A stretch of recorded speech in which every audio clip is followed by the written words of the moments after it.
जय जगन्नाथ सांग मैंने आसतु बनैबा आज स्वीट कॉर्न मंचूरियन। तो प्रथम मु कॉर्न गुड़ी को भल भाव काढ़ी नहीं गोटे प्लेट को। तापर आम हैंड चॉपिंग रे से गुड़ी को भल भाव चॉप कर नहीं देखिए जमती बेसी चॉप हेनी। तो से भाई सब गुड़ी को आम चॉप कर नहीं जावा गोटे बाउल को काढ़ी नहीं जावा। तापर से किसी अदा रसुण पेस्ट देदबा। तापर स्वाद अनुसार लुण देदबा अल्प टे धनिया पत्र देदबा। तापर 2 चामच कॉर्नफ्लावर देदबा गोटे चामच मैदा फाले लेंबू मु चुपुड़ नहीं जावा। तापर रेड चिली पाउडर गोटे चामच ब्लैक पेपर पाउडर आधा चामच गोटे कंचा लंका को एमती छोट छोट पीस कर काटी नहीं जावा। लास्ट रे अल्प टे बेसन देकी अल्प पानी देकी भल भाव गोले नहीं जावा। कॉर्न गुड़ी को आमर भल भाव गोला हो गला आम कड़े तेल देदबा। तेल देकी भल भाव गोटी गोटी कर छाणी नहीं जावा कॉर्न गुड़ी को।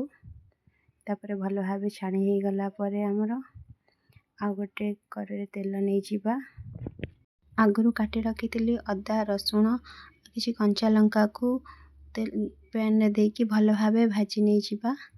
तापर किसी पियाज को काटी नहीं भी भाजी दबा अल्प टिके लुण देकी। तापर आम किसी कॉर्न को भी से देकी भाजी नहीं जावा। तापर से किसी soya sauce tomato sauce chilli sauce देकी फ्राई करनवा। आधा कप पानी रे कॉर्नफ्लावर गोलेकी से देदबा जमती टिके बहलिया हवा टेक्सचरटा। तापर आम टिके चीनी देदबा स्वाद टेस्ट भल लगे पाई।